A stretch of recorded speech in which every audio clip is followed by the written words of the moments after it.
కట్టే సమయానికి ప్రియుడు ఎంట్రీ ఇవ్వడంతో పీటల మీద పెళ్లి ఆగిపోయింది. వచ్చావా అంటూ వధువు మండపం మీద నుంచి దిగొచ్చి ప్రియుడి పక్కన నిల్చుంది. పెళ్లి కొడుకుతో పాటు బంధువులందరూ షాక్ అయ్యారు. ఎన్టీఆర్ జిల్లా మైలవరంలో ఈ ఘటన చోటు చేసుకుంది.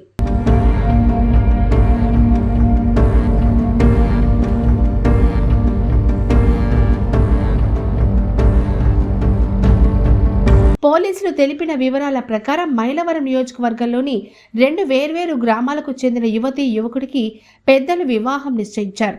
శుక్రవారం ఉదయం వరుడి ఇంటి వద్ద పెళ్లి వేడుకలు ఘనంగా ప్రారంభమయ్యాయి. సాయంత్రం బంధువులందరికీ ఘనంగా విందు ఏర్పాటు చేశారు.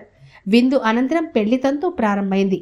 మంగళ వాయిద్యాలు, బంధువుల కోలాహలం, మంత్రోచ్చరణల మధ్య పూజారి వధూవరులకు జీలకర్ర బెల్లం పెట్టించారు.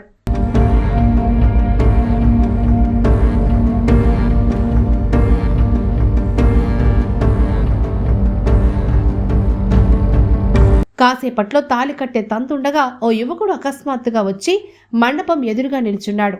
అతన్ని చూసిన పెళ్లి కుమార్తె పీటలపై నుంచి లేచొచ్చింది. వచ్చావా అంటూ మండపం దిగి అతడి పక్కన నిల్చుంది. ఈ పరిణామంతో వరుడు, పెళ్లికొచ్చిన బంధువులు, ఊరి జనం నిర్ఘాంతపోయారు.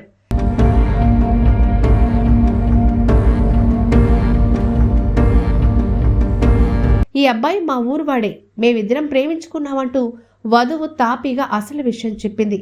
తల్లిదండ్రులు మందలించగా ఈ పెళ్లి నాకు ఇష్టం లేదు, ప్రియుణ్ణే పెళ్లి చేసుకుంటా అని అందరి ముందే తెగేసి చెప్పింది. పెళ్లి కొడుకు కుటుంబ సభ్యులు నివ్వెరపోయారు.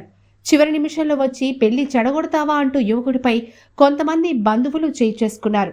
పెళ్లి వేడుక రణరంగంగా మారింది. పరిస్థితి చేయి దాటిపోవడంతో కొంతమంది పోలీసులకు సమాచారం ఇచ్చారు. పోలీసులు వచ్చి ఇరు వర్గాలకు నచ్చజెప్పి శాంతింపచేశారు.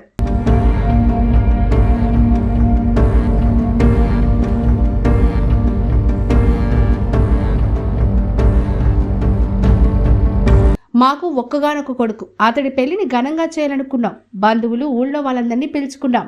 ఇప్పటికే 20 లక్షల రూపాయలు ఖర్చు పెట్టాం. ఘనంగా విందు ఏర్పాటు చేశాం. ఇంత జరిగాక పెళ్లిని మధ్యలో ఆపి అందరిలో మా పరువు తీశారంటూ పెళ్లి కుమారుడి తల్లిదండ్రులు ఆగ్రహం వ్యక్తం చేశారు. ఇరువైపులా వారు గ్రామ పెద్దల సమక్షంలో మరుసటి రోజు పంచాయతీ పెట్టుకున్నారు. సమస్యను పరిష్కరించుకున్నారు. ఈ ఘటన స్థానికంగా సంచలనంగా మారింది.